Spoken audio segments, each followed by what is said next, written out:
saya Johannes Gultom, NIM 4191111042. Nah, pada video kali ini merupakan sambungan dari video sebelumnya, di mana pada video ini saya akan menjelaskan penggunaan MATLAB dalam matriks dan vektor. Nah, sebelum saya menjelaskan mengenai penggunaan MATLAB pada vektor dan matriks, saya akan menjelaskan seperti yang kita ketahui bahwa command window tidak dapat menyimpan program. Nah, tentunya dalam membuat program, kita membutuhkan suatu file khusus yang dapat kita gunakan untuk menyimpan program yang telah kita buat. Nah, program tersebut atau file yang kita gunakan tersebut adalah mfile. Misal pada command window kita mempunyai A sama dengan 3, B sama dengan 2. Nah, perintah yang telah kita tuliskan pada command window akan terdapat pada workspace atau memori dengan A sama dengan 3 dan B sama dengan 2. Nah, misal kita buat pada mfile yang telah kita buat A sama dengan 4 dan B sama dengan 7. Kita akan save dan run. Kita misal buat MATLAB 4. Kita save. Nah, pada command window A akan berubah dari 3 menjadi 4 dan B dari 2 menjadi 7. Nah, pada memori atau workspace yang telah kita buat juga akan berubah secara otomatis dengan A sama dengan 4 dan B sama dengan 7. Nah, selanjutnya kita misalkan kita buat variabel baru yaitu C sama dengan 6. Nah, ini akan muncul pada workspace atau memori yang telah ada dalam MATLAB kita. Nah, C di sini akan bernilai 6. Selanjutnya kita ingin ubah A-nya menjadi 8, B-nya menjadi 5. Kita run kembali. Nah, pada command window, A akan berubah dari 4 menjadi 8, dari 7, B dari 7 menjadi 5. Nah, pada memori, A juga berubah dari 4 menjadi 8, dan B juga berubah dari 7 menjadi 5. Akan tetapi, C tetap dan tidak berubah. Nah, ini menjadi suatu kesalahan saat kita membuat program. Untuk itu, kita dapat menggunakan sintaks clear untuk menghapus memori. Kita clear, enter. Maka memori terhapus. Selanjutnya, kita run kembali. Nah, memori kita akan kembali yaitu A sama dengan 8 dan B sama dengan 5. Selanjutnya, dalam membuat program, tentunya untuk di awal kita membuat clear. Selanjutnya kita misalkan kembali C itu sama dengan 7. Enter. Nah, kita clear tersebut kita run. Nah, pada command window, C tersebut akan hilang dan pada memori juga akan hilang. Nah, selanjutnya dalam membuat program, tentunya tidak mungkin program kita sepanjang ini dan tidak rapi. Kita dapat menggunakan CLC untuk menghapus command window yang telah kita buat. CLC, enter. Lalu dalam membuat program tentunya kita menggunakan clear dan CLC, di mana clear ini nantinya menghapus memori dan CLC ini menghapus command window. Lalu kita run kembali. Nah, pada command window akan terdapat A sama dengan 8 dan B sama dengan 5 yang sesuai dengan memori kita, yaitu A sama dengan 8 dan B sama dengan 5. Nah, baiklah teman-teman, setelah saya menjelaskan bagaimana cara menyimpan program dalam mfile, selanjutnya saya akan menjelaskan penggunaan MATLAB dalam matriks dan vektor. Nah, jadi matriks itu bisa kita buat dengan berbagai cara. Artinya, cara membuat matriks itu berbeda-beda. seperti yang kita ketahui, setiap membuat program, tentunya kita harus membuat pendahuluan, yaitu ada clear dan CLC, di mana clear ini nantinya akan menghapus memori dan CLC akan menghapus command window. Nah, dalam matriks kita punya 3 istilah. Kita buat command dulu. Misal kita punya scalar. Nah, kita misalkan A sama dengan 6. Lalu kita run. Nah, nanti akan muncul di command window A sama dengan 6.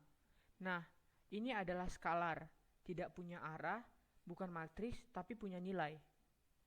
Selanjutnya yang kedua yaitu kita punya yang namanya vektor. Nah, vektor ini ada 2, yaitu vektor baris dan vektor kolom. Nah, kalau vektor baris, kita misalkan B sama dengan, dalam membuat vektor baris, kita pilih kurung siku, 1, 2, 3, 4, 5. Nah, lalu kita run. Nah, pada command window akan muncul, dan ini adalah vektor baris. Selanjutnya, jika kita mau buat vektor kolom. Nah, cara membuat vektor kolom itu dengan tanda titik koma. Nah, titik koma ini akan membentuk baris baru. Misal kita punya C sama dengan 1 titik koma 2 titik koma 3 titik koma 4 titik koma 5. Kita run kembali. Nah, pada command window akan muncul vektor kolom. Selanjutnya istilah yang ketiga kita punya matriks.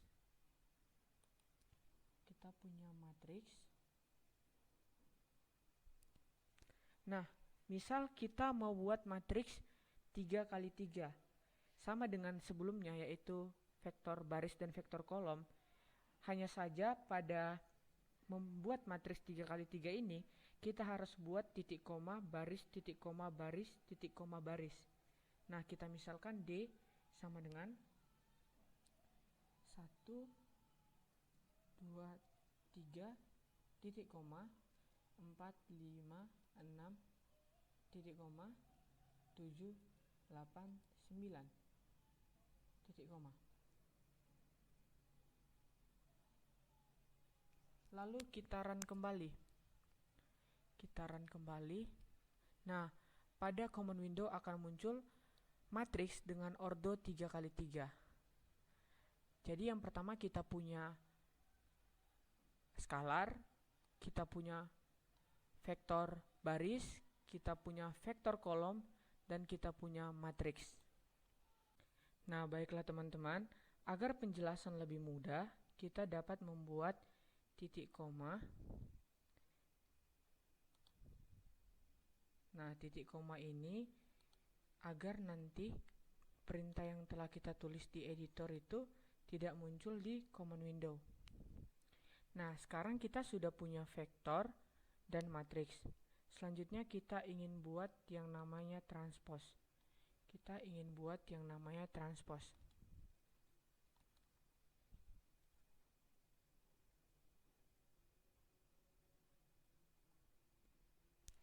Nah, seperti yang kita ketahui, transpose itu adalah mengubah vektor dari vektor baris menjadi vektor kolom ataupun dari vektor kolom menjadi vektor baris.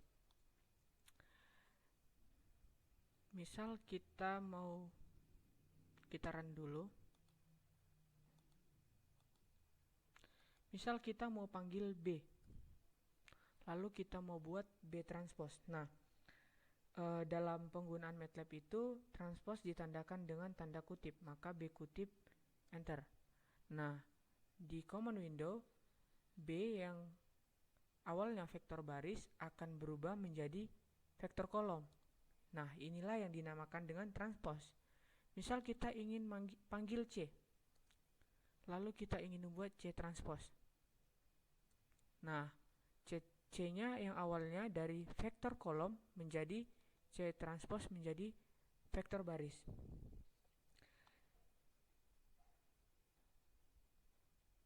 Lalu misal kita mau buat yang namanya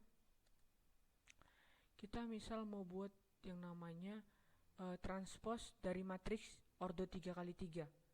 Kita panggil D. Kita tadi punya matriks 3x3 yaitu D.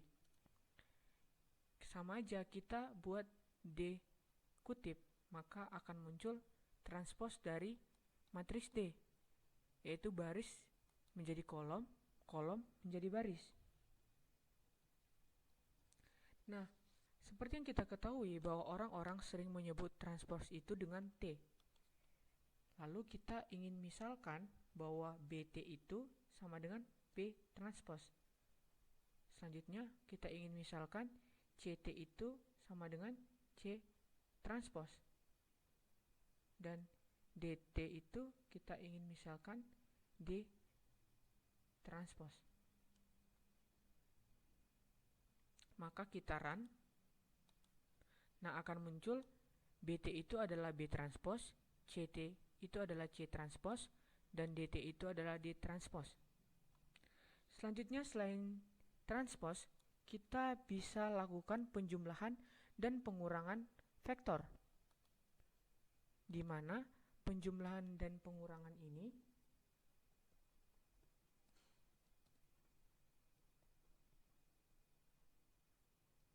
dapat kita lakukan dengan vektor yang dimensinya harus sama. Nah, misal kita ingin jumlahkan pertama ya. Kita ingin jumlahkan B ditambah C transpose.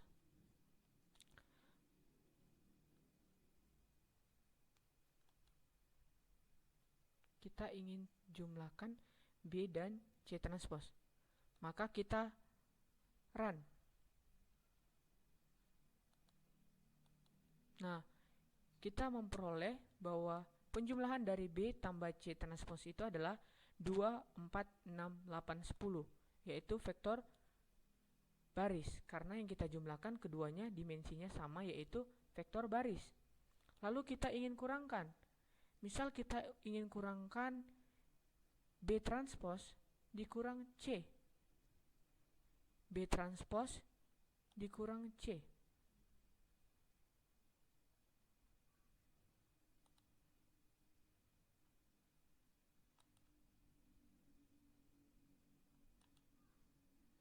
Lalu kita run kembali.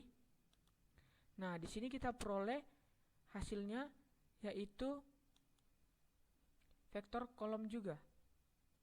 Karena yang kita kurangkan itu adalah vektor kolom. C itu vektor kolom, B transpose itu vektor kolom, maka hasilnya juga vektor kolom. Nah, baiklah teman-teman, setelah kita mengetahui bagaimana cara penjumlahan dan pengurangan dua buah vektor, selanjutnya kita ingin menunjukkan bagaimana perkalian vektor. Nah, perkalian vektor ini terdiri dari dua, yaitu dot product dan cross product. Jadi jika kita ingin mengetahui bagaimana bentuk dari dot product itu, kita dapat membuat atau menuliskan perintah atau menuliskan sintaks help pada command window, yaitu dot. Nah, di sini kita akan peroleh bentuk dari dot product itu. Misal kita ingin panggil variabel yang udah ada di dalam memori kita. Misal kita ingin panggil B dan C transpose. Nah, kita ingin buat perkalian dot. Kita ingin buat perkalian dot dari B dan C transpose. Maka kita run kembali. Nah, di sini perkalian dot dari B dan C transpose itu adalah 55. Kita harus tahu bahwa dalam perkalian dot, kedua vektor yang dikalikan akan menghasilkan skalar. Yang kedua ada yang namanya perkalian cross. Yang kedua ada yang namanya perkalian vektor cross.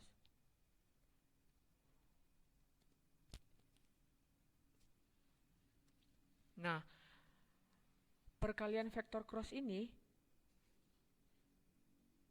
nantinya hasilnya akan vektor juga. Kita bisa lihat bagaimana bentuknya dari cross product itu dengan menggunakan sintaks help cross pada command window. Nah, di sini udah terdapat bentuknya dan dia hanya bisa, dan perlu kita ketahui bahwa perkalian cross ini harus minimal 2 dimensi dan maksimal 3 dimensi. Maka dari itu kita harus buat vektor baru. Kita misalkan kita buat vektor E yaitu 2, 4, 6. Lalu kita mau misalkan F itu sama dengan 3, 6, 9. Kita ingin buat cross dari EF. Nah, selanjutnya kita run.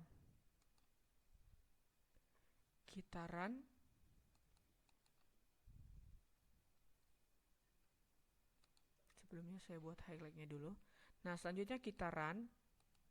Nah, di sini kita akan peroleh bahwa E dan F itu adalah vektor. Maka perkalian cross dari E dan F itu juga menghasilkan vektor. Nah,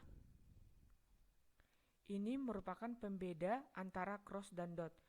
Perlu kita ingat bahwa jika kita ingin mengalihkan vektor dengan dot product, maka hasilnya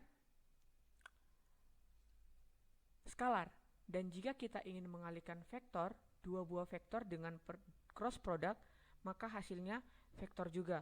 Nah, kenapa tadinya vektor cross itu harus 3 dimensi? Karena vektor cross product ini memiliki arah dan memakai sudut. Baiklah teman-teman, selanjutnya ada yang namanya penggabungan dua buah vektor. Nah, dalam penggabungan dua vektor itu, kita ingin panggil variabel yang udah kita gunakan sebelumnya, ada di memori. Kita panggil B, lalu kita ingin panggil E. Kita ingin gabungkan B dan E. Maka kita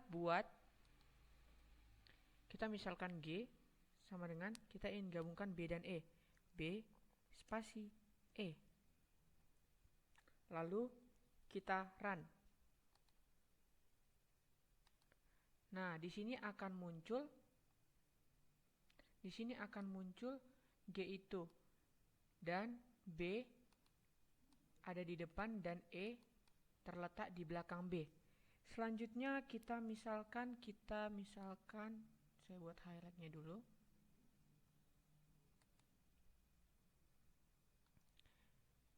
Kita mau gabungkan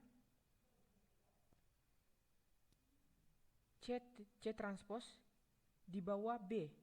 Kita ingin buat H yaitu C transpose di bawah B. Lalu kalau kita ingin buat di bawah, maka kita gunakan titik koma. Lalu kita run kembali. Nah, di sini akan muncul C transpose ada di bawah B. Selanjutnya kita ingin misalkan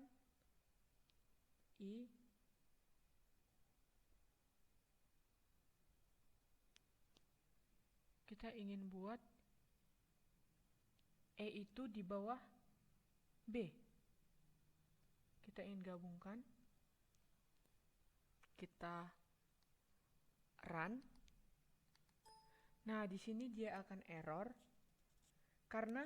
Kenapa error? Karena dimensi vektor B dan vektor E itu berbeda. Nah, bagaimana agar tidak error? Maka kita tambahkan di sebelah E itu, saya misal ingin tambahkan 9 dan 8. Maka saya run kembali. Nah, di sini akan terdapat penggabungan antara B, E ditambah dengan 9 dan 8. Ini adalah B, ini E, dan ini adalah 9 dan 8. Nah, cukup sekian yang dapat saya jelaskan mengenai penggunaan MATLAB dalam matriks dan vektor. Jika ada kesalahan kata ataupun penjelasan, mohon dimaafkan. Semoga video penjelasan saya ini dapat bermanfaat bagi teman-teman semua. Terima kasih.